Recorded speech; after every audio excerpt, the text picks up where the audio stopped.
open circuit voltage is the maximum voltage that can be there from from a given solar cell. There's a very important parameter which actually defines that how much efficiency we can get or power we can get from a solar cell at a given time of a day, because of its inherent nature to respond to the sunlight. And the sunlight, we know, varies throughout the day. It's available in the day, it's not available at the night, right? And more so, the variation of the sun or the light is also there throughout the day. So if you look at the graph, there's a variation of the irradiance. Irradiance is measured in terms of watt per square meter. And here is another term that you see, that is the solar insolation. Insolation is nothing but it's nothing but actually the average irradiation. That means it's the energy generated per day per unit given area. The second curve is for the irradiance, which varies for giving you a variation in the power. And every cell that we need to track for the maximum power point, that is how we can obtain the maximum power point at a given time of the day from a given cell. Yeah, as we just told that since the solar is varying throughout the day, it starts with the slow light and then moves to the maximum and then keeps on degrading. Yeah, so the solar light intensity keeps on degrading, and similar would be the behavior with the I and V, and we need to maximize so that we can maximize the output from that given solar panel. Yeah, and if you see here G, which is nothing but the irradiance, so when it is lower, starting from 200 going all the way to 1000 watt per meter square, we see that the module current also keeps on rising, and there's a variation with respect to the voltage also. So pick up any one given curve. Let's say G is equal to 800 watt per meter square. For this given irradiance, if we follow this curve, we see that the maximum current is there as a constant current, but at a given point against a given voltage, it starts decreasing. And similarly, we see that the voltage also is varying. So there's a point at which we can get the maximum power out of the given cell at the given time for a particular irradiance. So wherever we are designing a circuit, we have to make sure that we tune that cell's output in terms of the current and the voltage so that you receive the maximum power. You are able to harvest the maximum power possible for that given cell. And each cell or each module actually would behave differently at different temperatures. Sometimes we feel that if it is more sun, we'll be able to harvest more, but it is not actually true. So why it happens is because the response of that given cell is different for given temperatures. The maximum yield that you can get from a given cell is at a temperature of 25 degrees. If you increase more temperature or there's more heat, at that time you are not able to yield the maximum energy or more energy out of it. So you need more light, but you do not need more temperature. Yeah? So with higher temperatures, the yield would be lower. And typically we would try to keep the temperature at 25 degrees to 30 degrees centigrade. And once it happens, the temperature of the panel actually is higher as compared to whatever is the temperature in the ambient. So if we talk about in Chennai, if we have today a temperature of 35 degrees, the panels would have a temperature of something like 50 degrees, 55 degrees, and going all the way up to 65 degrees. At that time, at that given temperature, we won't be able to get the energy maximized output from that given cell. Okay, this happens largely because of, again, the photovoltaic effect combined with whatever we can harvest, because not all the electrons actually be shifting to the conduction band. At the higher temperatures, their motion starts, their random motion starts. Okay? So not all the electrons would be shifting to the conduction band, contributing to the electricity, but their motion would be more. Yeah, they'll be more disturbed, but not going to the conduction band and dissipating in terms of heat.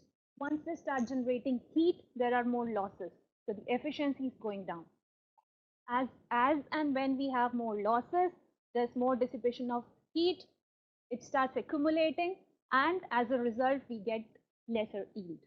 Typical variations, we have given something like that, what varies with the temperature. If you see here, the short circuit current varies from 30 to 35 milliampere per centimeter square for per degree rise in the temperature. Yeah, and similarly, there are variations for any given cell. These are the typical variations, standardized variations that have been seen and have been characterized for the solar cells. You know, and I also just told that we have large availability of solar cell, solar energy in India, which makes it a very good choice to go in for solar energy, renewables, and generating our own electricity. It's such huge that we can actually generate 5,000 trillion kilowatt hour per year energy incident over India's land area, which is very huge. And the bigger advantage actually comes from the fact that it is not a centralized energy, it's distributed energy. I can have my own energy plant, you can have your own energy plant, and wherever you need, we can have that generation. It's not that you have to generate somewhere and then distribute it. It's already decentralized. So based upon our requirements, we can generate that electricity and harvest that electricity. A very important thing that plays a role is efficiency, and that's something that we hear about it, but let's see, that is efficiency very important when we talk about solar cells. So efficiency, when we define for solar cells, that these are categorized into number of things like thermodynamic efficiencies, carrier efficiencies, and 4 or 5 of definitions of efficiencies actually combined together to tell us that what is the efficiency for a solar cell. But we are not going in depth for all those definitions. Let's talk cumulatively that if there's a given cell and we talk about an efficiency of, let's say, 16.5%, 18%, 20%, then what does this mean? If we have some variation of these efficiencies in this ranges, which is actually a typical range for a given solar cell. If you go to the market, you'll get the solar cells with the efficiencies varying from about 15% to all about 20-21%. But their cost variation would be huge, where you'll get a solar cell of about 5,000 rupees as against an efficiency of 15%. It may go all till maybe about 12,000, 14,000 rupees per kilowatt hour if it is a 21% efficient solar panel. Yeah? So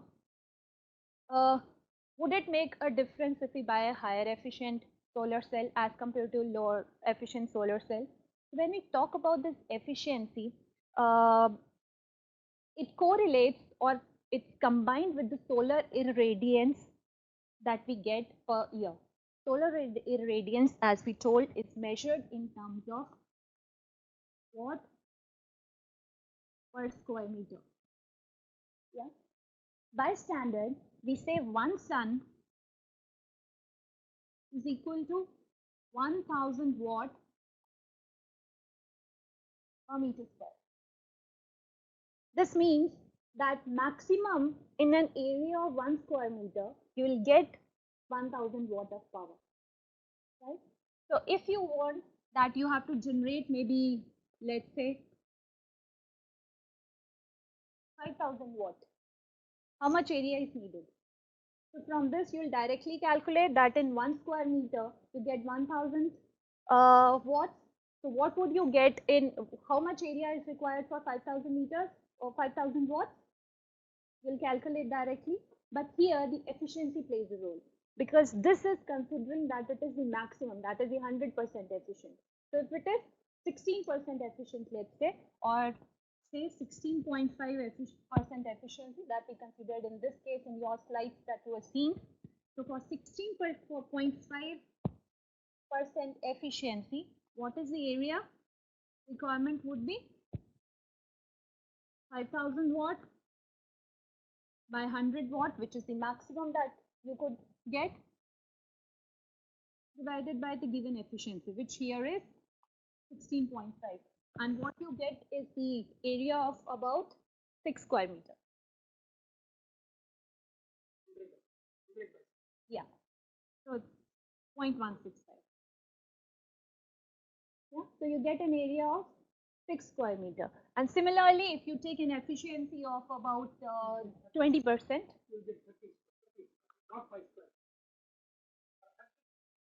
okay. So if it is 20% efficient, what you get per unit is 5 square meter. So it is a gain of 1 square meter that you get. Yeah. So the efficiency, if you see here, the area now you calculate for 20%, it will come out to be 5 square meter. Yeah. So with 4% increase in the efficiency, what is the area, the gain in the area is about 1 square meter. And in India, in our homes, the space is actually no constraint if we talk about the power that we require. So we would actually be consuming in DC something like 250 watts to 500 watts, and an area of about maybe 2 square meter is good enough. So there's a trade-off that the yield is the same because you have designed your plant to give the same output power, but how much is the area requirement that you have? So depending upon that, we select that what kind of a cell or what kind of an efficiency actually is required. So we see that uh, how much will a solar panel produce. So if it is 125 watt to be produced, we'll use 125 watt peak panel. And if it is 100% efficient, and we say that it will be producing the maximized yield. That means the yield at 25 degrees, one sun, that is 1000 watt per meter square, and accordingly we'll find out that how much space would be required for my panel, that is 125 watt panel, if I have to produce 125 watt of peak power at any given day. Uh, but there's a problem, and the problem is that sun is not constant. It is varying. The power is fluctuating. Sometimes we get maximum, sometimes minimum, and if it is cloudy, you'll keep on getting the fluctuations throughout the day.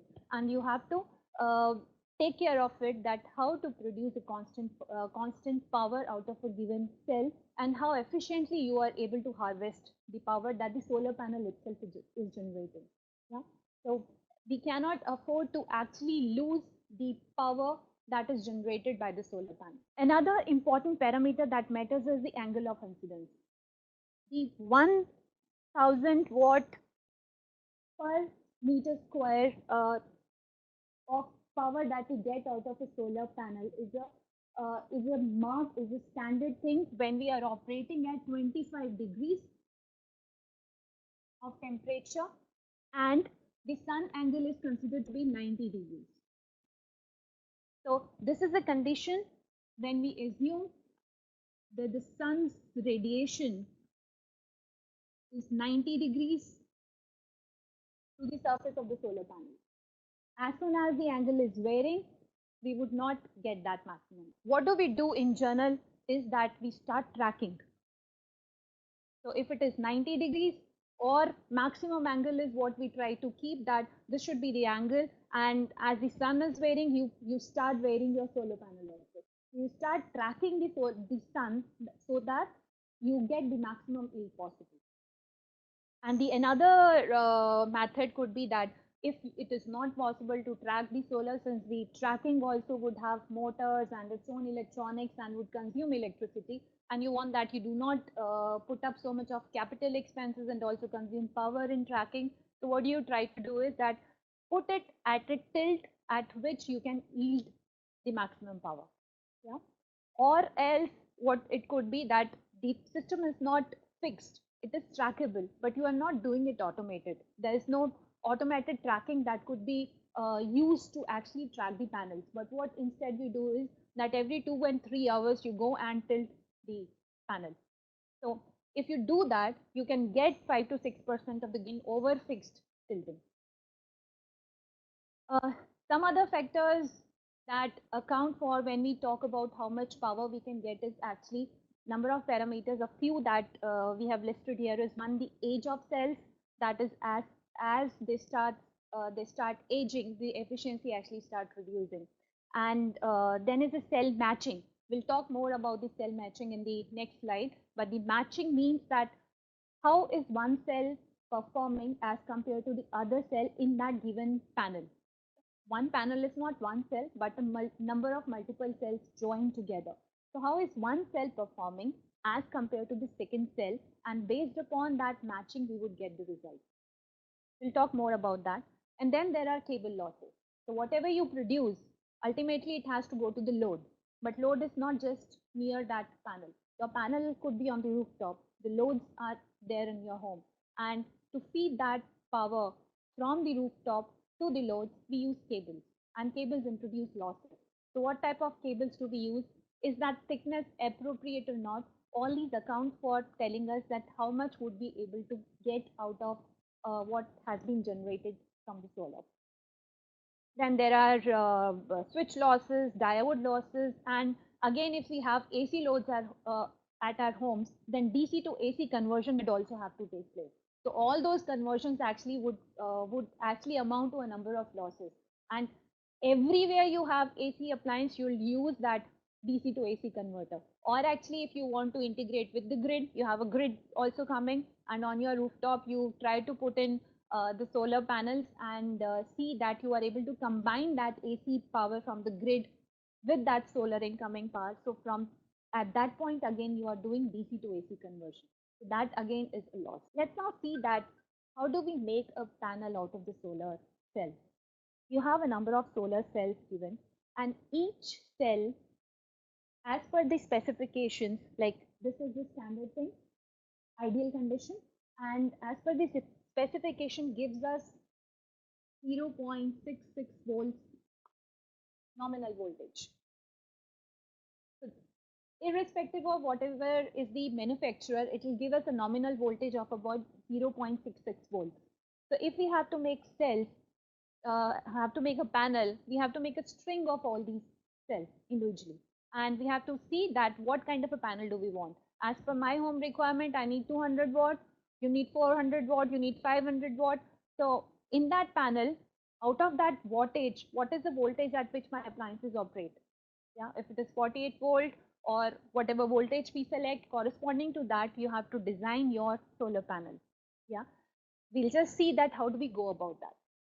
So if we have to make a solar panel, what do we do is we connect them in string. We make one string first, that is connect them in series. You have one solar panel, second solar panel, third solar panel, which is nothing but essentially a positive negative. So you keep on connecting these solar panels in series to make one string and see that what is the voltage output that you want. And depending upon the wattage that you have, you would see that this much is the wattage required. In a string, you get this much volts. This will decide that what is the current rating required for that given solar panel. So accordingly, you'll put this string in series. So you'll define the number of strings that can be put into parallel to get that much power. It is actually a combination of series and parallel solar panels that define that what will be the configuration for that given solar panel to get the output of the desired wattage and the voltage. The string could be actually partially or fully shaded. If it happens that you will be able to yield the current that is expected to come out of the solar panel. Now, if this cell is in shade, tree shade or any shade, then the string is supposed to carry that same current, but it is in shade. So this acts as a resistance. This is not letting the current flow through it. So maximum current that can flow out of a string would be limited by the minimum current that can flow through a given cell in that string. Yeah? Because it has blocked it. It's shaded, it's not letting your current pass through it. So it will be restricted by the minimum current that can flow through that given cell in that string. And if the cell is shorted, the string voltage goes down. So if it is shorted, then certainly in series. So this voltage will add up to give us the desired voltage. But if one of the cells goes wrong or if it's shorted, then you won't get the maximum or the desired output that is designed for that given string. Modules and panels can be connected in series and parallel, and so here the current would be limited by the minimum current that can flow through the cell, and the voltage would be restricted as per the least voltage that is there in that given cell. So if we are not able to get the open circuit voltage out of that given cell, it will be restricted, that the voltage will be going down, but the current will be equal to minimum current that can flow through that one cell in that given complete string. Now, what we talked about is what is shown here in that diagram. If you see a single cell, this is rated for a given current and a given voltage. Yeah. So this is the region of operation for a given voltage with the limitation of current and voltage. As soon as we connect another cell in series, what happens is voltage increases. So if you want more voltage, you will connect the cells in series. If you want more current, what would we do? We'll put them in parallel. Okay. So if we want more current, we put them in parallel. So you see here that for series, this current is same, but the voltage has increased. And if we put them in parallel, voltage is same. This is the same voltage, but the current is increasing. And the combination defines the output current and the output voltage, and as a result defines that what is going to be the design of my solar panel, the whole panel. An example here, if you can see, let's design 12 volt 3 ampere solar system using 6 volt 1.5 ampere panel. Now if we have a given 6 volt, you want 12 volt, how many of the cells would be connected in series? It's 6 volt cell. The output you want is 12 volt. You'll have to put 2 cells in series. So if you see here, we have one positive connected to this negative, and in this set also one positive connected to this negative. You have one pair here and one pair here. You have two pairs now that are giving you one, each pair of the solar panel is giving us 12 volts. So after we have 12 volts, out of each set we have to get 3 amperes out of this 1.5 ampere cell. So what we have to do is, this is one string now which is giving me 12 volts but 1.5 ampere. So to make them 3 ampere, you have to connect them in parallel. So we have connected them in parallel. Equivalently, it is this. So what we have done, 6 volt, join them in series, we got 12 volt. But this string is giving me 1.5 amperes. In order to make it 3 ampere, I have connected this one pair again in parallel. So now we have two strings in parallel. The output would be 12 volt, 3 amperes. So for a solar module, if we have to calculate the total voltage of a solar module, it will be m times, where m is the number of cells connected in series, times the individual cell voltage. And if it is current, then n times the short circuit current of individual voltage. Similarly, for the maximum peak current, it will be the same, that is number of cells that we have times the current that can be that would be flowing out of a given individual cell, and maximum voltage would be the number of cells connected in series times the voltage of an individual. Operating point, certainly you have to operate at maximum power point, so you have to see that how to adjust the current and the voltage, at what voltage you would get the maximized current, or what should be the current flowing through that string at any given point of time of a day, and also the year, because with year again the irradiance would be changing. Let's now talk a little more on mismatch effects. The mismatching happens, as I told, due to the not matching or not identical behavior or performance of two cells or number of cells in that string. We expect that all cells should behave same to get the constant current out of that string. But most commonly, this does not happen because of one of the fact, that is shading, because that will be limited. Then the shading also causes an impact. If it is in series, then the current will be limited. In parallel, the voltage will be limited. And a very important thing that we talk about is hotspot heating. Sometimes comes out to be dangerous if not taken care of well ahead in time.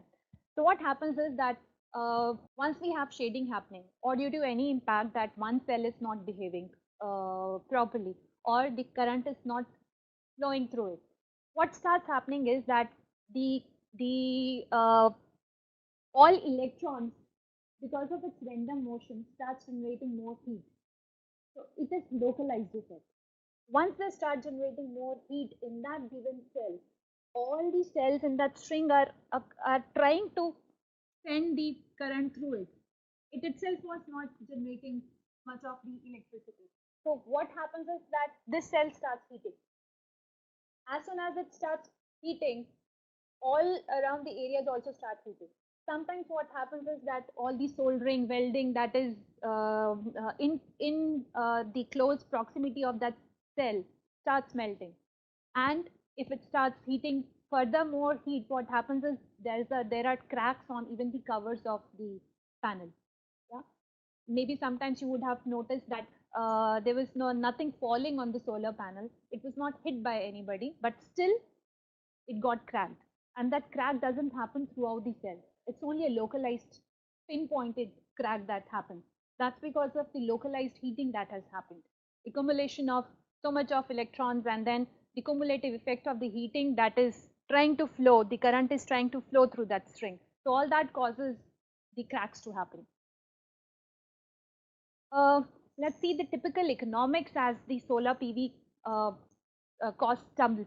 We have seen that the solar cell costs are decreasing day by day. I should not say day by day, but it is actually decreasing year on year. So when it started, it was here you can see $100 per watt, decreased to 47 cents per watt. And now last year it was 37 cents per watt. And all of those who read newspapers, this year the price is 27 cents per watt. So all the way from $100 per watt, it has come out to be 45, 30 cent watt last year. And this year, last month actually, MNRE had asked for some quotes, and it came out to be 27 cent watt. So we see that electricity, if you have to get out of the solar panel, actually is becoming much more affordable, economical. That makes a good big sense and a good big case to go into renewables and go green, pollute less, and have our own solar panels and be sustainable in ourselves. Uh, if we calculate the cost per unit of the electricity generated out of the solar panel, it comes out to be about 4.5 rupees per unit. And this is the price when we have considered the pricing of the last years, that is 37 cents per watt. If we consider the pricing as of today that is available in India, that is about 27 cents per watt, it will come out to be something like 3.3, 3.9, 3.6 rupees per watt, which is very cheap. And in fact, if you compare it with the grid pricing, which at a minimum would cost us and our homes something like 5 rupees per unit, and all the way going up to 7.58 rupees per unit. And this cost, please remember that we have already considered the capex, the depreciation value for about 25 years, and interest costs also. If you do not buy the loan to get that panel installed at your home, then obviously the cost would be even lower, further lower. Okay, and the details of it, how do we calculate, and what makes more sense would be covered in our last chapter, last module of this session, where we'll see that how do the solar panels make more viability as compared to the grid or any other resource, and how to get the maximized usage out of that given cost and out of that given area, out of that given capital. So whatever we have invested, how to harvest the maximum out of. Decentralized solar panel at rooftops does make a very good business sense and economic viability if we go for our rooftops, lending it for our own localized decentralized generation. We get the cost, as we have seen, much lower as compared to the grid or any other renewable to that matter. And with a given area, with a limited area, we are able to harvest and generate our electricity throughout the year. Yeah? And we are not dependent on the centralized grid that is there. but efficiencies play an important role here as well. We'll see that do we need to consider that efficiency or not. An example I have already told you that if we go in for 16.5 to 20% efficient module, so what happens is the area is from 6 square meter, it comes out to be 5 square meter. So we get 1 square meter benefit of that area by going 4% increase in the efficiency. Yeah, which is not much. For every home that we have in India, it is not much. Yeah? We have open lands, we have rooftops available. So efficiency actually is not playing a very big role when we are talking about small plants. But if we want a centralized plant, a big plant, that plays an important role because you can save on the area required for a centralized generation, which otherwise that land could be used for any other purpose. Okay, so we have to see that what we have to go ahead with. With chemistries and a number of things, number of researches that are going on, there are newer materials that are coming up to give us higher efficiencies. And we have seen that the efficiencies actually go something near 46% as well. But these materials are not commercially available, very expensive. There are solar panels and materials that could be folded as well, that could be packed, that could be put on the solar cars and many other applications, but come out to be at a very high cost. The area is certainly reduced because that's a major benefit that we get out of higher efficiency. That is, you get reduced area, which for very high-end applications would be useful. So if you're talking about space applications, you're talking about satellites, you're talking about cars, there the area is limited and you want to generate more power. So you would like to go in for higher efficiencies. But if you're talking about our rooftop, our own homes, the space is not a constraint. There you can go with lower efficiency, saving on the costs and still deriving the maximum power that you want for your home. And all these violent colors that you see here, these are the highest efficiencies that are possible today, which come through the multi-junction solar cells. I just talked about the principle, but this is single junction. If we have multiple junctions in the given area, number of junctions are there. The more are the junctions, more would be the electricity generated due to the photovoltaic effect that would be happening. And the second highest would be the crystalline cell, and then the thin film technology, and then there are other cells that are emerging for giving us good efficiencies. To sum up, solar panels produce only DC. DC with DC make a good case, and our rooftop, if we use, then that is something that we can have our own decentralized energy. There is no dependency on the grid as well, and this can be combined with the AC grid also to supplement the power and to use the maximum as far as possible you can derive from your rooftop solar panels. We can feed it directly to the DC microgrid as well if we have the DC appliances at home. And as we had already talked about the first and the second classes, that DC actually is the future. So we are anyways going towards DC, and this makes a good synergy, creates a good synergy between the sources and the sinks without losses, if we go ahead with that. Lastly, one in-class question. What is the correct combination for designing a 48 volt 40 ampere system if we have 24 volt and 10 ampere solar panels? 4 in series, 4 in parallel, 2 in series, 4 in parallel, 4 in series, 2 in parallel, and option D, 2 in series, 2 in parallel. Let's see the correct answer. So the answer is B, 2 in series and 4 in parallel. Why it comes out to be? We said that 48 volt we have to design from a 24 volt panel. So first is that you have to make a string of series cells. So you need 2 cells in series to make it 48 volt. Yeah. So once you have a string of 48 volt, now the next thing is you have to get the current of 40 amperes. To get the current of 40 amperes out of 10 ampere, you'll need 4 strings in parallel. Yeah. So the correct answer is 2 in series and 4 in parallel. Okay, thank you. We will take questions from this point onwards. Yeah. Yes, you had some question. Please go ahead. Good morning, sir. Yes, I can hear you clearly.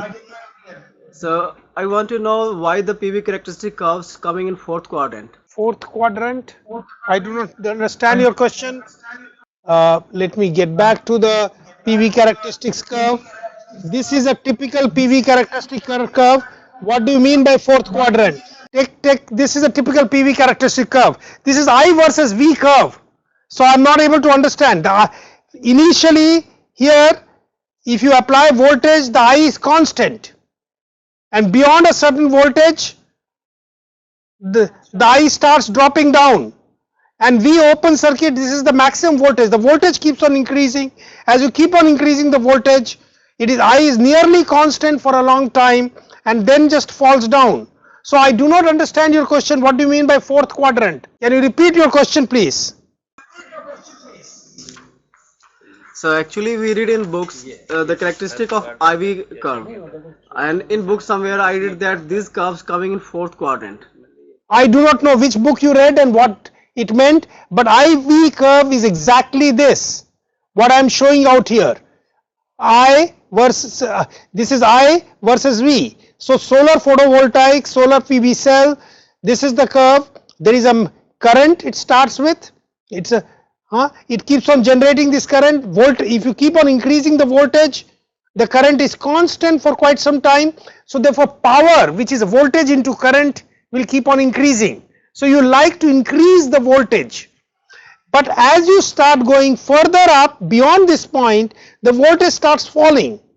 But initially PV will keep, I into V will keep on increasing. And at this particular point, that is called maximum power point, which I have shown in the next curve. At this point, you see I into V, which is the power, becomes maximum. If you increase the voltage further, the voltage falls down, the current falls down, the voltage increasing, I versus V falls down. So in fact, I versus V curve goes like this. There is a maximum, this is the point of maximum power point, the one that I am showing out here. So I do not know what you mean by fourth quadrant. I have not heard that term.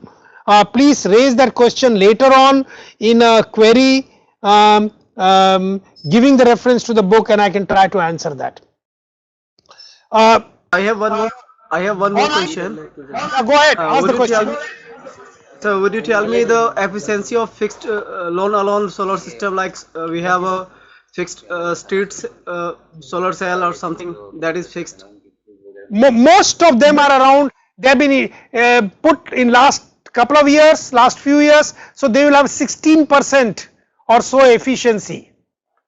That means amount of sunlight that is coming, 16% of that sunlight gets converted to power.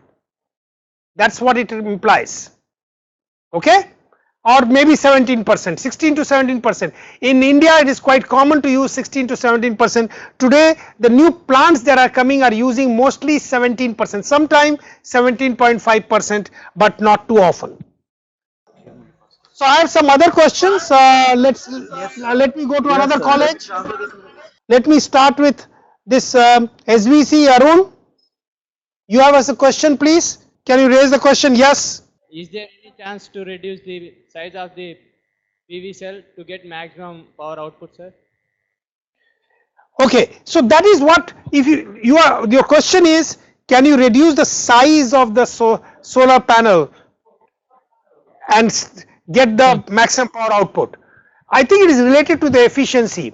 If there is 100% efficiency, then as she pointed out, one at the peak, at the noon time, when the solar radiations is close to 1000 watt per square meter, if it is 100% efficiency, 1 square meter area will give you 1 kilowatt. But if it is a 16% efficiency, 16.5% efficiency, 6 square meter will be required to give you 1 kilowatt at noon, at the peak point. So yes, their work is going on to keeping on increasing the efficiency, but all it means that we are capturing more of sun power. Now why do you have to capture all of 100% of sun power? I don't particularly see any particular reason, unless there is a shortage of space. So if there is a shortage of space, you want to maximize the efficiency. Otherwise, it doesn't really matter. What really matters is if you buy a 1 kilowatt solar panel, which may be 1 square meter or 6 square meter. If it is 100% efficiency, it will be 1 square meter, but otherwise 6 square meter. As long as you have enough rooftop space, put 6 square meter of solar panel. That will give you a kilowatt of power. So I think there is a little fetish around improving the efficiency. Of course, if you are short of area, in a very short area you want to capture more and more power, but it really doesn't matter. It is not as if the rest of the power is wasted. You know, the sun keeps on falling all throughout the earth. That power gives us life. So sun's power doesn't get wasted. So 16.5 is good. If we get 20% tomorrow, it is good. Question is, what price can we get it? Today, the price of a 17% solar panel of 1 watt is 27 cents or 25 cents, means in 25 into cents into 1000, so it is in $250 you can get 1 kilowatt. $250 you can get 1 kilowatt. This price has fallen down at 17%. If instead of 17% you go for 20%, price will be double. Of course, you will get a slightly less area. How does it really matter to you?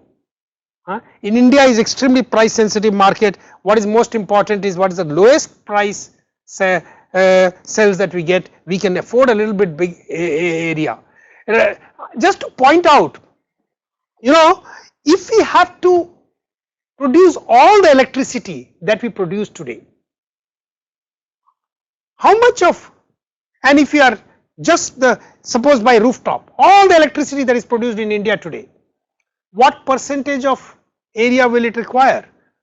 Even with 17% cell, calculate it out. I have not done it, but it won't be much more than a 1%. If it is as little as 1% can do that, trying to reduce from 1% to 0.8% to 0.7% is not very significant. Though, so point is at what price point? Today I can do it at $250 per kilowatt. Remember that this will then give me sun power for the next 25 years.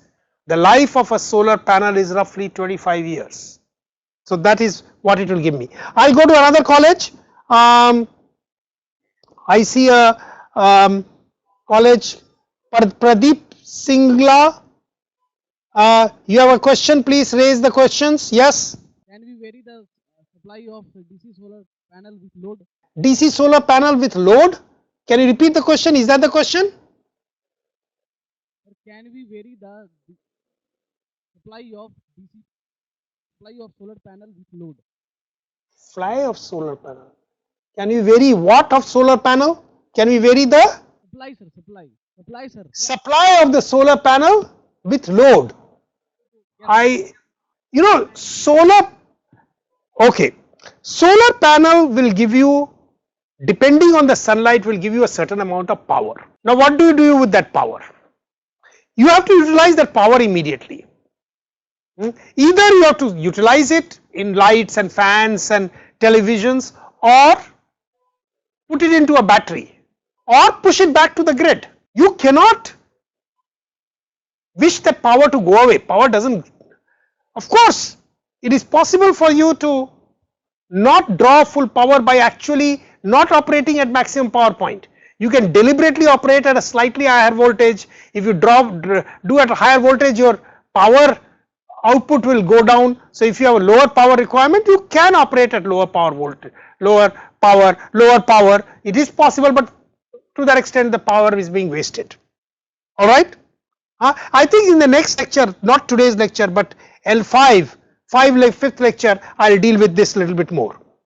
All right. I'm going to another college.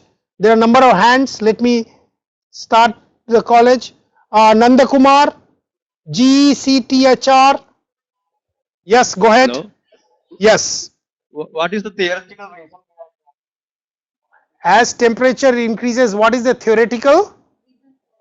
As the temperature. What is the theoretical reason for power to go down? Yeah. So when the temperature increases, essentially more energy gets dissipated.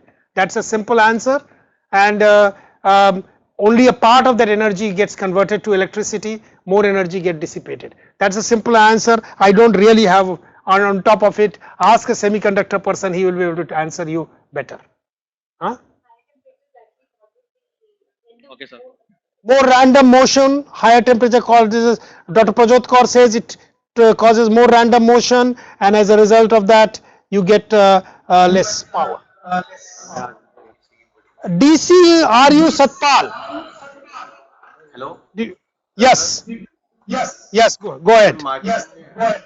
Sir market में different type of capacity की batteries available हैं और हम panel use करते हैं mostly 150 वाट का, उसके साथ बैटरी कनेक्ट कर देते हैं 180 एम्पियर और 150 या 100 एम्पियर का, उसका क्या इफेक्ट पड़ता है सर? सतपाल सर, अगले लेक्चर में मैं बैटरी के बारे में पढ़ाऊंगा. In the next lecture I will teach about battery and then ask me that question. Okay, in the next lecture in L5 I will talk about full system. Your question will be more relevant then. Is there any other question? Sir, can you hear me? Yes, sir. Can you hear me? Yes. So would you tell me the difference between photovoltaic effect and photoelectric effect?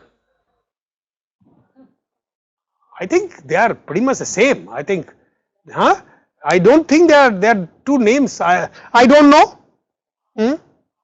Again, we can ask a semiconductor person, but I think they are the same. And I may be wrong. If I am wrong, correct me at some point of time. All right. I have this DGI Anup. Yes. My question is, can we use any other material instead of silicon to make solar cell? Can we use any other material other than silicon? Yes, there are lots of different material. In fact, the last slide that Dr. Prajotkar showed, and 1 second, look at this slide, you will get a picture. All kinds of materials are being talked about, and different material, different kind of cells. If you see CIGS, cadmium telluride, amorphous silicon, gallium arsenide, there are a whole lot of different material, semiconductor material that are used. The question is, what is the cost and what is the price? What is the cost and what is the efficiency? That's what you really look at. Okay? All right. Let me look at whether any other questions were there on the question. Let me look at the question. There are lots of questions here. Please explain about the shading effect. What is the cooling system implemented? Okay, let me start with what is the cooling system is implemented to cool PV. Yes, if you take photovoltaic panel and if you pass, let's say, water through that, or even if you blow air through that, it will produce more power. Only thing is that energy required to blow air or to pass the water may be significant and you may not produce that much more power. But yes, it does. If you look at it, the numbers that Dr. Prajot gave, the amount of degradation is very small. So keep that in mind. Next question, at what temperature voltage or efficiency starts decreasing? Actually, it depends on the material, but typically around 25 degrees centigrade or so, they behave best. Above that, you keep on getting a negative impact. Beyond that. The next question is, please explain the shading effect. Now, you have put a string of these diodes, photodetectors in series, and if one of them gets shaded, what happens?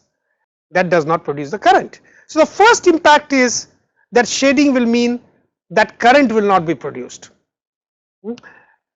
It's normally voltage is not affected. So essentially shading will mean current will not get produced. So different strings may get different amount of current. So that it will not just produce that current. I think current will pass through even though it is a shading. So overall what you are going to get is less. Now no other impact as such due to shading. What is the range of wavelength required for solar cell? Actually, we try to design it such that as much as possible sunlight is captured. Visible region is where the maximum amount of power is captured. Infrared also some amount of power is captured. So, but I think the real large amount of power is in the visible region. So that's what produces the heat, and that's what is done. Is it necessary to connect a bypass diode across each cell in a panel to avoid shading effect? Yeah, so the reason it is done is that even if because of shading, suppose it, or for any more than shading, if for any reason it becomes an open circuit, the bypass diode will actually ensure that the rest of the panel will continue to function. That's the reason bypass diode is used. What is the difference between photovoltaic and photoelectric? I said that I don't know, but I think they are the same. Then is it partial shaded condition? How does the MPP should be tracked? Well, you know, irrespective of whether it's shaded or not shaded, what you'll have to do, you have to keep on increasing the voltage and see what happens to the power. At a certain point, the power will be maximum, and that's the place at which you will operate. So it's a dynamically changeable thing. It's not something that is fixed a priori. It keeps on changing continuously. So circuit has to be designed to keep on changing the voltage such that you get the maximum power. Okay. How to select the panel rating for a particular load? I think you will get a better answer to that question in the next lecture, not next lecture L4 but L5, that I will do it on 27th. What is the efficiency of fixed solar cell? Normally, as I told you, about 17% is what we use. I think I have answered shading, difference between photovoltaic, photoelectric. I think I have answered these questions. Let me go to the chat if there is any particular question in the chat. Shading effect, designing DC panels, we consider reactive power of load. Is there any effect? Well, that's a question of circuit. We have to take into account reactive power. Again, when we talk about system in L5, we will be talking about the power, how do you combine it with grid, not combine with grid, and all that kind of things. But you know, if you are using DC directly, then there is no reactive power. If you convert it to AC, you have to worry about reactive power. Have you taken the consideration of battery cost? We will come to battery cost in the next lecture. We have not taken the 25 cents per watt is the cost of a solar panel. We have to take the solar panel, we have to take the cost of the circuit, inverter, or whatever we need to do. We have to take care of the battery, we need to take care of the whole wiring, we have to take care of appliance. All this cost will come together in L5. Gallium arsenide is only used as solar cell material. Well, gallium arsenide is used, silicon is used, there are a number of other materials used. Alright, how to find the PV array voltage? Well, I mean, manufacturer specifies it. Also, you put it into a you can put a multiplier, you can let the solar panel, put it out in the sun, and you can actually vary the voltage and see the current. I mean, you can get that curve that I talked about. I think what I will do is that I'll move to the next lecture now, because already 10 past 11, and I'll move to the lecture on batteries. Okay, talk about the batteries. We'll talk about performance parameters of the batteries, state of charge, state of health monitoring, broad classification, type of batteries, how do you charge, discharge, why batteries. Now remember, the solar is used to drive some electric load. Supply has to match, you know, in power, the total power generated at every instant has to be either consumed or stored. You can't have a situation that less power can be used or more power.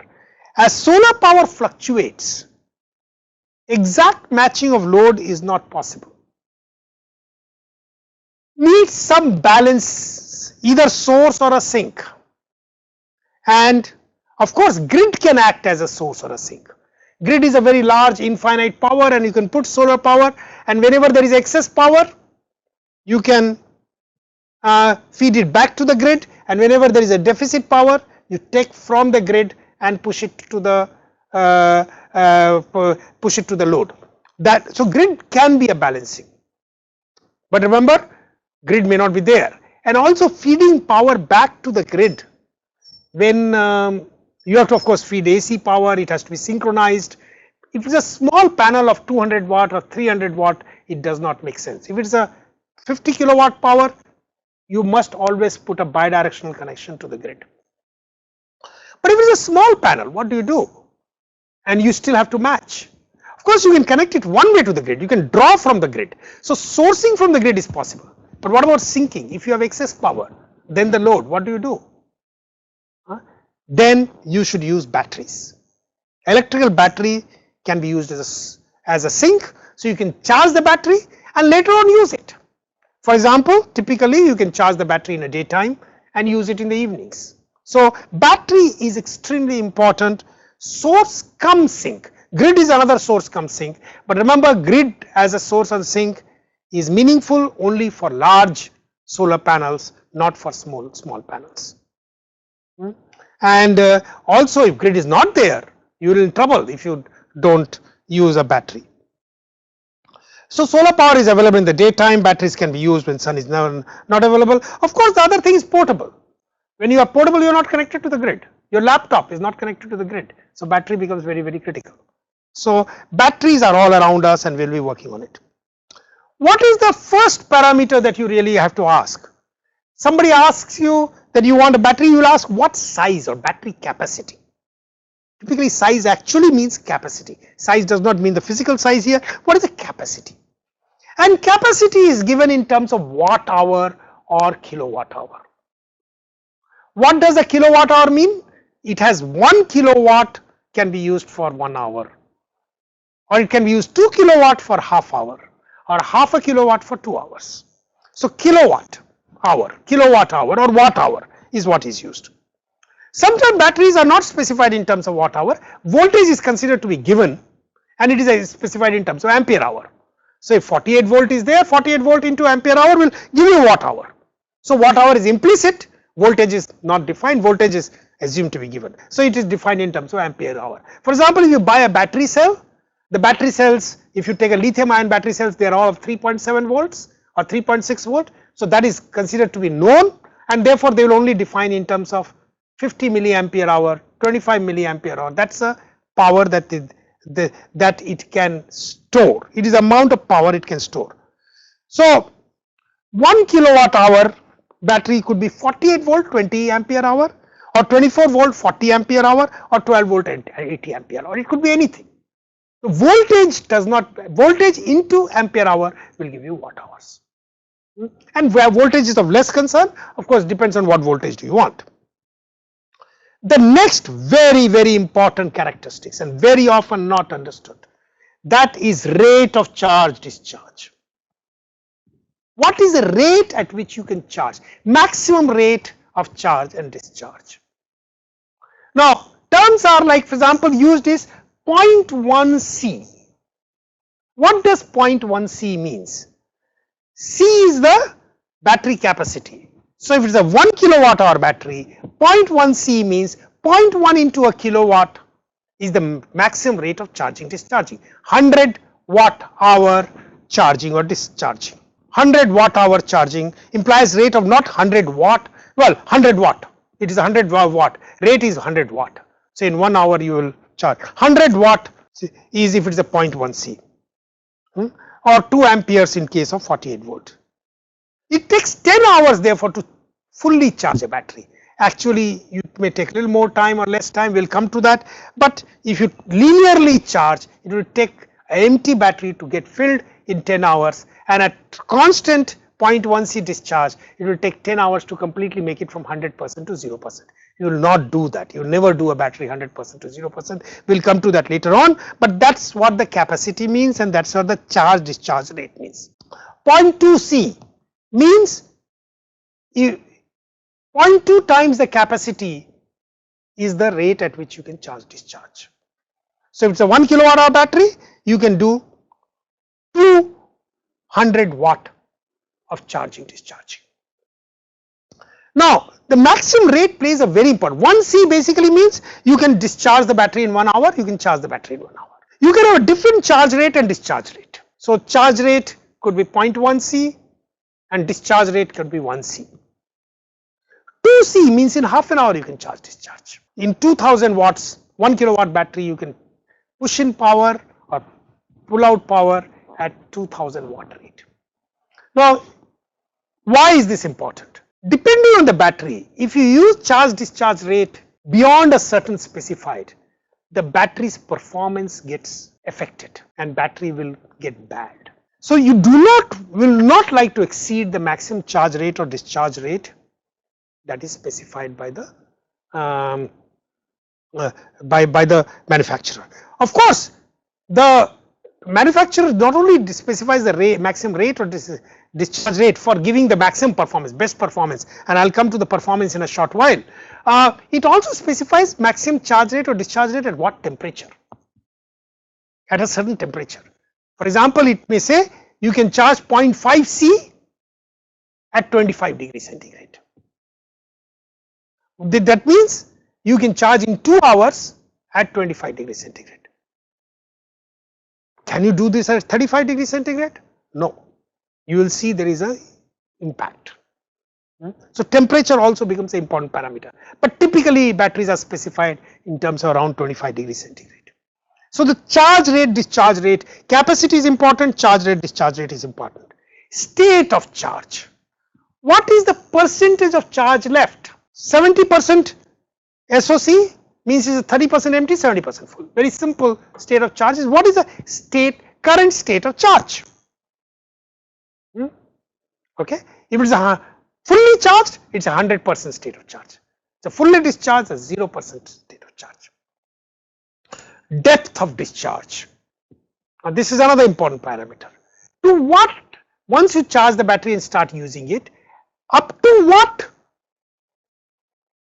capacity, what percentage of the battery will you discharge it, and beyond that you will not discharge it. That's called depth of discharge.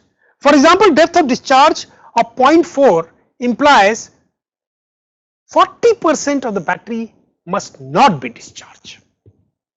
Sorry, discharge 0.4 implies that can be discharged to 60%. That means, yeah, 40% can be discharged. It cannot be discharged beyond 40%. That means up to 60% of capacity only you should discharge and then charge it. 0.4 depth of discharge means you can discharge up to 60%.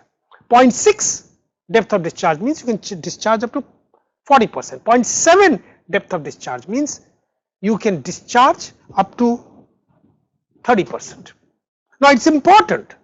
Again, you will find the performance of the battery will depend a lot on the depth of discharge. You don't do 100% depth of discharge and fully charge. That you do not do.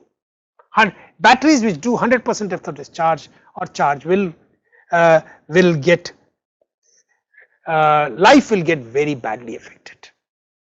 So there is a certain rate as well as certain depth of discharge. Rate and depth of discharge is important. Okay. Batteries when operated beyond rated DOD will have lifetime reduced. Then I am talking about a rechargeable battery. What is the number of cycles you can charge, discharge, charge, discharge, charge, discharge? Of course, so manufacturer will specify it, and as you keep on charging, discharging, its capacity keeps on reducing, small amount.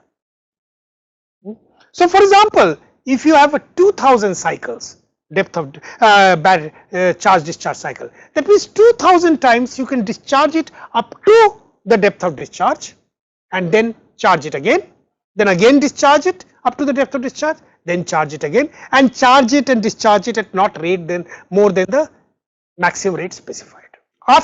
At that point of time, the battery would have lost its capacity to 80% of its value. At 80% of the value, you will say, well, original application of the battery, 80% of the capacity has got lost, so maybe it is not as useful. For example, if you are using it in a vehicle, and suppose a vehicle on a given battery goes 100 kilometers.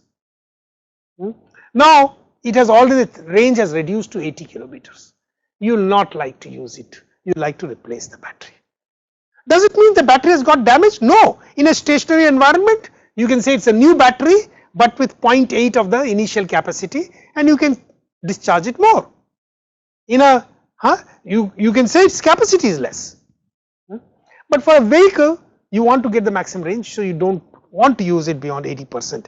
So say its capacity decreases to 80% its original capacity is the number of cycles. It's a function of times batteries are charged and then reused. It's a function of depth of discharge as well as charge discharge rate. So if you vary the depth of discharge, you will find the number of cycles can change. For example, recently I was looking at a battery, a lithium ion battery, NMC battery. NMC is a chemistry. NMC is what? Nickel metal hydride. Nickel metal hydride. I was looking at a battery which was nickel metal hydride. One of the companies, one of the Korean companies was making it, and NMC carbide, nickel magnetic carbide, and I was seeing one of the Korean company was making it, and it was specified as 500 cycles. If you charge discharge to almost 97-98%, but if you charge discharge to 80%, the life can be 3000 cycles. It can vary so much. So if you buy the battery, make the battery 20% higher and don't discharge the last 20%, your life can significantly increase. But also it depends on the rate of charge discharge. If you try to discharge it faster or charge it faster, particularly charging faster can hurt the battery. It is a kind of art that one has to learn. So for example, a battery life of 1000 cycles, battery will come to an end in 100 days if it is charged 10 times, charge discharge 10 times. Or it will last 1000 days if you charge discharge it only 1 times. But if depth of discharge exceeds, it will decay much faster. Also, if charge discharge rate is higher than the specified, it will decay faster. Battery life, however, all this is also depends on the temperature and the age. For example, all these specifications are done at 25 degrees centigrade, and you may use it at 45 degrees centigrade. You won't get the same performance. The performance will change. Now it will depend on battery to battery. Similarly, age. As the battery age, its cycles also reduce. So you can't say the battery behavior on day 1 and at the end of 5 years it will be the same. So typically 4 or 5 years, maybe even less, 3 years, 4 years, it will start decaying anyway. So there is an age at which it starts working. But all these parameters are interrelated parameters, and one has to take these things into account in deciding this. Out here I put some typical batteries: nickel cadmium, nickel metal hydride, lead acid and lithium ion. These are all rechargeable battery. These two are more commonly used now. If you look at nickel cadmium, I have given the cycles, maximum number of cycles at what depth of discharge, like 1500 cycles at 80% discharge. Lead acid 1000 cycles at 50% discharge. 3000 cycles at 80% discharge. Charge time 1 hour to 2 to 4 hours. 1 hour means I can do it 1C. If it is put there as 2 to 4 hours, means 4 hours means I am doing a 0.25C. 8 to 16 hours is typically 0.1C. Discharge per month, if you leave the battery in the shelf, not use it, what percentage does it decrease? It decays. Lead acid and lithium ion decay about 5%, not that bad. So they are really storage, but others decay 20% and 30%. The density is given in terms of watt hour per kg. I forgot to write there that it should be watt hour per kg. So if you see, amount of storage that lithium ion can have is almost 2.5 times what nickel cadmium can have. So the weight is much less. Lead acid on the other hand is very heavy, 3 times more heavier. So that density will make, say, how watt hour per kilogram. Cell voltage, what is the voltage in volts? 1.25 volt, one cell, and you have to put multiple cells together to make your battery. 3.6 volt for lithium ion. Peak drain, what is the drain that you can do? You can do very, very high drain, 20 C. So if it is a 1 kilowatt hour, you can do it 20 kilowatts draining. Optimal drain of course is 1 C. Whereas for lead acid is much less, 0.2 C. Whereas for lithium ion, you can do in 2 C means half an hour you can discharge, 1 hour you can charge. These are typical numbers. Look at these numbers. Lithium ion is very good. 3000 cycles at 80% discharge. Nickel cadmium of course is fastest charging, and discharge per month is low, and of course density is more. So today in vehicles you are moving towards lithium ion. In fixed application, lead acid was used in India very commonly. Gradually we are moving to lithium ion. Lithium ion is considered to be the most common battery.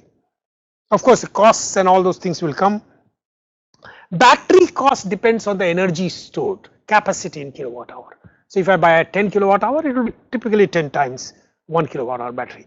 Chemistry to chemistry, whether it's a lead acid or lithium ion, price will vary quite a bit. Life cycles, what is the life cycle that you want? You want 500 cycles or you want 3000 cycles? 3000 cycles will cost you more. What is the depth of discharge that you are willing to accept?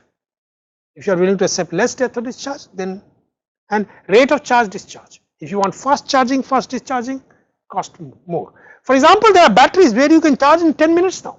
Cost is about 6 to 7 times the cost of a lithium ion battery, 5 times at least. Remember, battery cost does not depend on the voltage used. Same 1 kilowatt hour battery can be 12 volt or 24 volt or 48 volt. If it's a 12 volt, it will be, as I pointed out, approximately 80 ampere hour. 24 volt, 40 ampere hour. 48 volt, 20 ampere hour. It does not depend on the voltage used. It's a mistake, it's a foolishness on some people thinking that voltage will make a difference. The capacity is what makes a difference. Of course, other things like life cycle, chemistry, depth of discharge, charge discharge rate will make a difference. For example, 1 kilowatt hour lead acid battery costs around 6,000 rupees. Commonly available today. Lots of companies make it. Amar Raja makes it, Exide makes it, number of battery companies makes it, all at 25 degrees centigrade. 800, but it can do 800 cycles with 50% depth of discharge, and not more than 0.1 C charge or discharge. But if you are ready to accept 80% depth of discharge, it will do only 400 cycles. Remember, you can trade. So 1 kilowatt you can do 800 watt hour of charging discharging in every cycle, but then you will get only 400 cycles. You can do 0.5 C charging discharging rate, then you can do even at 50% depth of discharge, still you cannot. So 50% depth of discharge should have given you 800 cycle, but only at 0.1 C charge discharge. If you do 0.5 C charge discharge, then you will get only 400 cycles. So everything really is related. On the other hand, a lithium ion battery today typically costs around 20,000 rupees for a kilowatt hour, and you can do 90% depth of discharge and still gives you 3,000 cycles. Well, 2,000 cycles, 3,000 cycles, maybe 25,000 rupees. Its cost has come down. This we can do slightly better, and at 1 C charge discharge. Of course, you can get a very cheap battery, 15,000 rupees, but 90% depth of discharge at 1 C charge discharge with 1,000 cycles only. So cost depends on all these parameters. IIT Madras, for example, worked with lead acid battery, and what it did is that it took the battery, which was a lead acid battery, which was costing 6,000 rupees, it changed it a little bit, and cost did go up from 6,000 to 7,200 rupees. But from 800 cycles, it jumped to 1,600 cycles at same 50% depth of discharge at 0.1 C charging and discharging. So at a slight extra cost, increase of about 15%, we are able to get twice the number of cycles. So that is significant improvement. Now the reason we did this, for example, if I want to put a battery like this in a rural area, if I do it 800 cycles and every day I'm using it with solar, every day it charges, discharges, I can use it for about 2.5 years, less than 2.5 years, 2.25 years, 365, 800 divided by 365, 2.25 years. But if I do it 1,600 cycles, I can typically go around 5 years, close to 5 years. So that's probably the best available battery in terms of price performance today, but lithium ion prices are coming down like anything. So let us look at it. How do you calculate the price? Another very important, this is something that you will not find in books. Please look at this calculation. So somebody tells me, okay, you have got it at 7,200, but what does it mean in terms of per unit of energy? Per unit, 1 unit of energy is a kilowatt hour. So what does it mean in terms of per unit of energy if I am using it? And this is the calculation. Let me take a 1 kilowatt hour battery. Let's take 50% depth of discharge, 1,600 cycles, assuming 1 cycle per day, 4.5 years, close to 4.5 years. Every year total usable energy per year, assuming 10% losses, is 1000 watt hour into 0.5 because 50% is charge into 365, and let's take some losses. So about 164 units can be used, can be stored and discharged every year. If you do every day full up to 50% depth of discharge cycling, going down and coming back. So in sun charges it in the day, use it in the evening, go it to nearly 50% depth of discharge, next day again charge it. If you do it, you are able to use it for 164 units. Now what does it cost? My initial cost was 7,200 rupees. I have to take two things: depreciation over 4.4 years. In 4.4 years, the cost will become 0. So I have to divide by 4.4. That is 365 by 1600. That's a depreciation cost plus interest cost. Typically, if I borrow the money from the bank at 12%, so every year I have to take around 12% interest. So my cost comes to close to 2,500 rupees per year. 2,500 rupees per year, and I can use at most 164 units. So what is the cost? 2,500 divided by 164, that is 15 rupee 30 paise every unit of power. This does not include the cost, the actual power that went in. Cost of power, let's say, is 5 rupees. And now when I put it into a battery and take it out, it will become 20 rupees per unit of power. Just imagine, battery is extremely expensive. If I use 2 cycles a day, now of course with sun, not easily understandable how you will use 2 cycles a day, but suppose I could charge it, suppose I could charge it with sun and then use it in the evening, then again charge it with a grid and again use it early in the morning and all that, and then again charge it with the sun. Suppose I did 2 cycles. What happens if I do 2 cycles? I use not 4.4 years, it will be only lasting for 2.2 years. My interest cost will go down, everything else will remain the same. So my cost comes to 12 rupees 60 paise plus the cost of charging, so about 16-17 rupees. This is the typical cost. Lithium ion costs are as higher today, but falling. Remember, therefore storage adds very significant to the cost. Today power that we produce is around 4 rupees, even less, 3 rupees per unit, 4 rupees per unit, 5 rupees per unit, but storage is of the order of 12, 15, 17 rupees added cost plus the cost of the power. This is important. But what is happening to lithium ion battery cost? It is today close to $300 per kilowatt hour. $300 will be about 22,000 rupees. That's what I said, 20,000 rupees, 25,000 rupees. In next 3 to 4 years, it's supposed to fall to $200. In 8 years, it is supposed to fall to $100. So today, if it costs around 20 rupees or 16 rupees, it is going to go down by 1/3. So it will become 5 rupees per unit. But remember, still the cost of the power will be 3-4 rupees plus 5 rupees. So still even at $100 per unit, it is a 5 rupees per unit extra cost. But if the option is to either waste the power or use the power, it may still be a reasonable, because you may not have option in the evening you need power, you don't have another power, then storage is the best answer. If grid fails, what option do you have but to use power? Inverter, and I'll talk about inverter in the next class. It's a very expensive, use of battery is very expensive, but what option do you have? Or you can use diesel generator.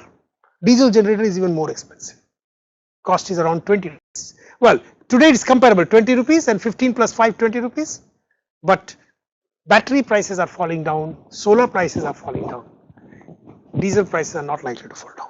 Assuming 3,000 cycles at $100, same calculation I did, still with a single cycle it will come to 5 rupees 50 paise plus the cost of charging. With 2 cycles it will be 4 rupees per. 4 rupees is not bad, 4 rupees plus the cost of charging is not too bad. Battery charging impact on lifeline. Is it good to keep charging the battery always on power if possible for certain application to avoid discharging? No, overcharging of batteries is equally or more damaging. So generally the device charger inside your device will switch off Extra current flowing through the batteries drain its electrolytes. Batteries decay faster. So it's better to charge discharge rather than keeping on charging. Overcharging should be avoided. Charging the batteries with right amount and for right duration becomes critical in determining the battery lifetime. Equally important to keep monitoring the status of batteries to know the right charge discharge status of the battery. Thus careful designing of battery chargers is crucial, taking care of battery status and amount of charge needed for right duration. Another question that is often asked, what is the status of the battery? What is the current state of charge? Now, for a lead acid battery, if you take the battery, disconnect it from the load, that's open circuit voltage, measure the open circuit voltage, the open circuit voltage will be proportional to the state of charge. For example, 12 volt battery will vary from 11.7 to 12.85. 12.85 means 100% charge. 11.7 it is 0 charge. In between it is linear. 48 volt battery will vary from 46 to 51. So here you see it's a linear. A 12 volt battery 11.7 to 12.85. So if it is a if you see 12.7 it is 90% charge. If you see 12.6 it is 80% charge. So for lead acid you can take open circuit voltage. Remember, not while it is driving a load. You disconnect and measure the voltage and that's what you get. So that is the voltage method. That's called method of determining state of charge is voltage method. Voltage method is good for lead acid. It is not good for lithium ion battery. The alternative method is Coulomb counting. Charge the total amount of current flowing in and monitor the current flowing in and going out at every instant of time and just compute what is the total charge that went in and how much came out. The remaining is the state of charge. Of course, take that into account loss. For example, common in laptops, you will see this sign very common, 21% 21 minutes, 10% remaining, means at the rate at which you are using it will be last for 21 minutes. After that your laptop is going to shut down and only 10% of power is remaining. So this is done by Coulomb counting. It has calculated all the current that went in and calculated all the current that has gone out. 90% of the current has gone out already. That's a state of charge. So Coulomb counting is a very, very good method. Of course, you need to continuously do this. So your circuits there will have to keep on counting because otherwise you will get it. So once it is fully charged, you can assume that it's 100%. Now start counting down and counting up whenever you are charging. Counting down, counting up, already charging. Periodically reset when it's fully charged to 100%. Then again you can count up and down. Can we determine the age of the battery? There is a life cycles left. Not very, very accurately, but we can estimate. It's also called the state of health of the battery. Represents the amount of battery that has deteriorated due to irreversible physical and chemical changes. So what you do is periodically discharge the battery completely and then slowly charge the battery fully. Measure the Coulomb count. After give several hours for rest to full charge, carry out the Coulomb count, indicate that that is the total state of, that's a maximum capacity right now. So the original capacity was 1 kilowatt hour. Now I have been able to only push in 900 watt hour, means that's a 100 watt hour has gone, 900 watt hour has been left. I can from that estimate the number of cycles that are left before it will go down to 80%. Okay, compare it with past start data will give you an estimate of state of health. There is an alternative method. You can sometimes find out the internal resistance of the battery. If it's a normal battery, you will see certain internal resistance. If it is a weak cell, abnormal cell, you will see it different. So you can do that by resistance of a battery while the current is being used, but internal resistance of the battery. So that's possible, but I will say that better method is what I talked about, that completed discharge and charge. What is the maximum power that it has gone in? You have to take the losses into account because you know the loss. Self discharge of the battery. If you leave the battery in the shelf, what happens? Even if the battery is on the shelf, it keeps on deteriorating. The capacity, this is the capacity, not discharge, monthly discharge. It's a capacity. 10% in 5 years, so lithium metal will go down 10%. Lead acid about 5%. No, it can't be 5% per month. No, 5% month there is a discharge. If you leave it open, fully charged, you will find at the end of 1 month it is 5% discharge. Lithium ion 5% in 24 hours and then 1 to 2% per month. Once you get about 30% self discharge per month, discard the battery, because then it is, you can't just keep it. Well, unless your application is daily usage, then you can still use it. Why only some batteries can be charged and others not? Well, batteries are made of electrodes and electrolytes. When connected to load, chemical reaction results into flow of current producing electricity. So basically, these are all chemical batteries. Material chemicals of the battery determine the capability of reversible or irreversible reaction. If the reaction is reversible, it can be recharged.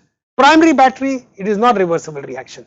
You will get something and only once the reaction will take place, and that you have to throw the battery or dispose of the battery or recycle the battery. That's called primary battery. Secondary battery is what we use, which are the ones you can charge, discharge. The reaction is reversible. So you go through a reaction, you get the power output, then you start charging the battery and opposite reaction takes place. So that is the secondary batteries. And the kind of batteries, for example, that used to be used, zinc carbon, heavy duty zinc chloride, alkaline, lithium and silver mercury oxide. These were used very commonly in all kinds of things like toys, recorders, photo flash, hearing aids. These are one time chargeable battery. But multiple time chargeable battery is called secondary batteries. Nickel cadmium and nickel metal hydride were the original ones, but today after that lead acid became very common, and lithium ion and lithium ion polymer are the ones which are best suited. These rechargeable batteries are only used for solar cells. If you take what does a cell have? Cell and battery. I will come first to the cell, then to a battery. So cell has a plastic container and a positive and negative lead plates. Positive and negative electrodes they are called. And then it has a separator between the plates and electrolyte between the two plates. The electrolytes is where the reaction takes place. From the when the electrode touches the electrolyte and a current is power is pushed, reaction takes place, and the lead terminal. This is what a typical battery looks like. Cells to module pack I will come to, but multiple elements packed together to form a module. So each cell is a small cell, and you put multiple cells in series and in parallel to form a pack, and I will come to that how are the pack produced. So you put multiple cells together and connect them together. Here you see out here one cell, second cell, they are connected together and they are connected in series and parallel. So modules are connected to a metal that conducts electricity. Pack filled with electrolyte, mixture of sulfuric acid and water. Of course, battery management system becomes a very important thing, which monitors completely the battery and does not allow battery to be overcharged or discharged, etc., etc. BMS tells you what the state of the battery is. So multiple cells packed in parallel to form a module. So you take same kind of cells, put 6 of them together. So you get 6. If one of them give you A ampere hour, N of battery will give you NA ampere hour. Voltage will remain same for all these batteries, NA ampere hour. Cells selected, so they are of the same voltage. You must get the matching cells.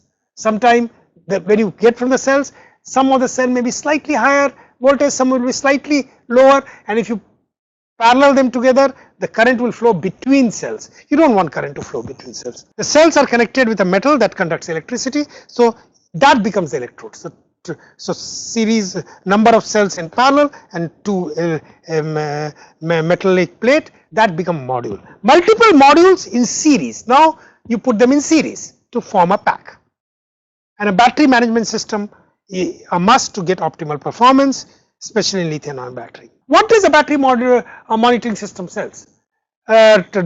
Cell equalization during charging. Monitor voltages and temperature of each module and does not allow any module to be overcharged or undercharged. So equalization it does. What it ensures that they are all charged equally. Otherwise it bypasses a module. For example, a module has been charged first, other modules have not charged, and you keep on trying to charge it, that module will be overcharged. You don't want that, you will bypass that. during charging, so the other modules can charge. A module is overcharged, equalized by passive balancing. So passive balancing, if a cell is a module is there and it is fully charged already, passive balancing is simply let the current flow like this. So the current doesn't flow through this, but current flows through, it gets dissipated. Since current does not flow through, it doesn't get charged, whereas the next cell will be charged. Next cell is not bypassed. This will be charged. So when you are pushing in current I, this will get charged, this doesn't get, this gets charged very little or doesn't get charged at all. This is called passive balancing. Active balancing, stop charging module with higher voltage, instead use it to charge the rest of the pack. So in the active balancing, in fact what happens is this also adds to the, this starts charging the others. So active balancing requires circuit to be designed such that this starts charging the other one instead of discharging. Not only it doesn't discharge, get charged, but it starts charging, it adds to the charging. BMS could limit the temperature of each module during charging and if active cooling is required. Now there are different variety of lead acid batteries. The flooded battery used to be used, requires regular electrolyte replacement. That used to be in the old kind. The VRLA battery does not require that, and there are two kinds, AGM and gel, absorbed glass mat and gels. These are two batteries. This AGM and gel lead acid battery are most commonly used and are there in most homes today as in the inverter. Lithium battery is another battery found around us, very lightweight, greater power in small package. For vehicle, this is a obvious, electric vehicle, it is an obvious thing. And today even for home applications, the way lithium ion batteries are, costs are going down, you will find that they will start dominating. Low discharge, self discharge, long life, light battery, and there are different cathodes, manganese dioxide, carbon fluoride, copper oxide, copper chloride. That is the reason some batteries called NMC, some batteries called LFP, and all those kind of things. There are a whole variety of batteries. The charging methods, I'll just quickly run through some of the charging discharging methods. There are two important things, constant voltage and constant current. What does it mean, constant voltage? Initially you can charge it as a constant current. Initially what you do is that battery you charge at constant current, Why? Because you will keep the voltage sufficiently high above what the battery is, so that you can charge at the constant rate and it can get charged at fastest. But once battery reaches a certain SOC, let's say 80% or 85%, you don't want to keep on charging it like that.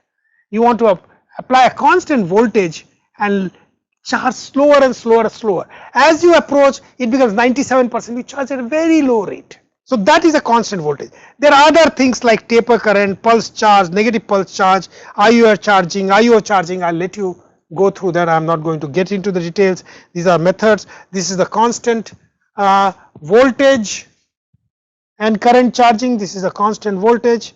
The current keeps on going down, and constant current charging. This is the constant current where voltage keeps on going up. And then there are pulse charging where you charge and then rest, then charge. Because in charging, heat is generated, you want it to cool and then again charge. So there are a variety of methods, I am not getting into it.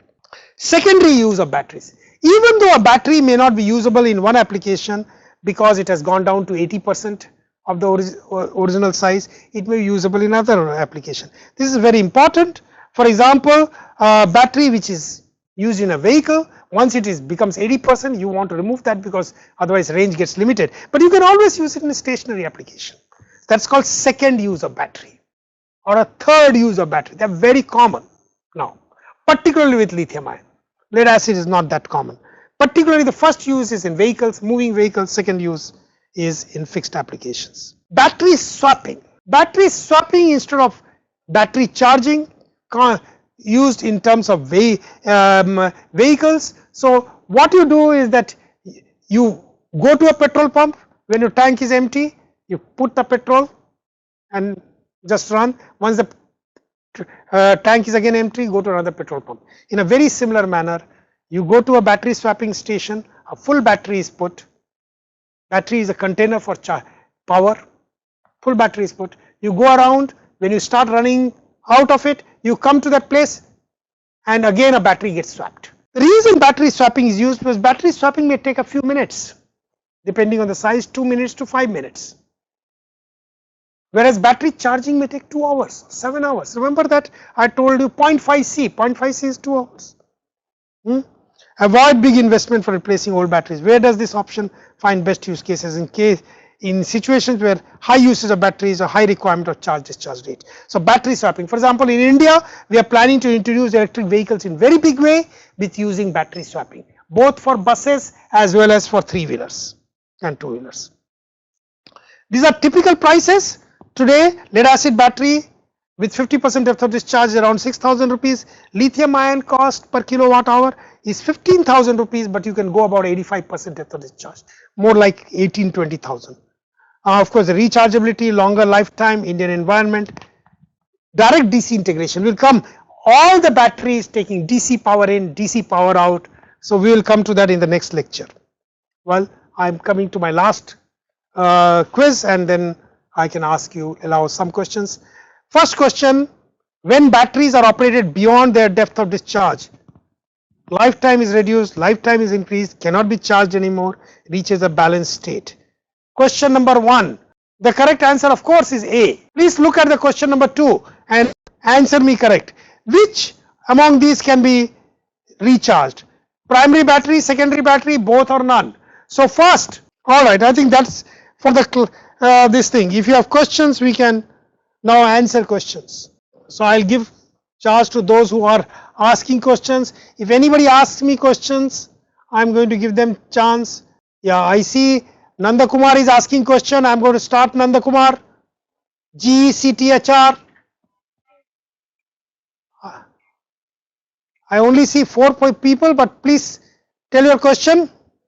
Can we use supercapacitor instead of battery? Can you use supercapacitors instead of batteries? Sure, you can use supercapacitors. They are probably 30 times more expensive, 50 times more expensive, but their number of cycles they can charge discharge is very high, could be 100,000, and you can do 100% charge. Charging rate, discharging rate can be very high. So yes, supercapacitors can be used. They are very good option. Extremely expensive, but the number of cycles can be very high, and charge rate, discharge rate can be very high. I am going to the college. DGI Anup, Dronacharya Group of Institute. Yes. In laptop's battery, if we keep the charger on, even if the battery is 100%, so it's gonna reduce the battery. So what happens in the laptop? The internal charger is in the battery. So the charger has a battery management system, which you will find that if the battery is fully charged, it will cut it off. It will not be charging. You will think it is charging, but it's not charging. Once it reaches around 98, 99%, 100%, it will stop charging. So it won't impact your life. Yes, if you didn't have that feature in the charger of the laptop, you will land up into trouble. But most laptop today will have that. Okay? So there is a charger in the battery. You have connected the external power, but the charger will not connect it to the battery. So essentially you are not overcharging it. Thank you, sir. All right. I now go to who else? There is a DCRU, Satpal. Yes. So yes, if you have a panel of 12 volt, so what will be the necessary battery for that? Can we install a battery around 24 volt? I told you I'll answer this question in the next class, because I'll talk about system. Right now I have talked about battery. Of course, if you have a 12 watt panel, you should use 12 watt panel is a voltage that matters. Wattage does not matter. Voltage that matters. And of course, a 12 watt panel typically in a day will give you 60 ampere hour. 60 watt hour. That is the total power that it will give you, 60 watt hour. So if you are using it with solar, battery should not have effective storage of more than 60 watt hour. If you are going to use lead acid, you will probably use 100 watt hour battery. If you use lithium ion, you can probably use 60-70 watt hour battery. but you will get a better answer in the next class. All right. Some other people are asking me questions. Let me look at it. Will it be possible to charge higher capacity battery with lower capacity battery? You can put batteries in, connect one battery to another, and the capacity is not important. Higher charged battery can charge another battery. Directly two batteries, yeah, you don't connect them directly like that, but if you do, normally they will try to equalize. The term used is equalization. Temperature will affect storage. Temperature does not affect the storage so much. Temperature affects the life of the battery, number of cycles. If you have put in a kilowatt hour power, it will remain a kilowatt hour, of course, except for the decay, but it will not affect the storage. It will affect the life of the battery. Number of cycles, it will get lower. How to calculate ampere hour of a battery taking depth of discharge into consideration? Well, if it is a, don't talk about ampere hour, talk about watt hour. If it is a 1 kilowatt hour battery and it is a 50% depth of discharge, it is effectively half a kilowatt hour battery. Very simple. Since low temperature solar produces more electricity, solar panel, you are talking about solar panel produces. Where is the question? Since low temperature solar panel produces more electricity, has any company ever tried to make a combined power plant with solar photovoltaic and heated water? There has been cases where colder water has been heated water, water has been used to just little bit heat the water and get a slightly higher efficiency. The gain that you get is not that high, because after all the capacity doesn't go down so much. So generally your pumping of water will, but for example, if you operate in a cooling situation, for example, in one of the place they had put solar panel on the canal. When the canal water evaporates, it kind of cools, keeps it a little bit cooler. That is supposed to give you slight better efficiency. But remember that what I will tell you also, solar panel has to face the sun, as Dr. Prajot pointed out. It has to be at a slight angle, and if you make it like this, the way canals are, if you make it like this, then these solar panels are effectively used, these are badly used.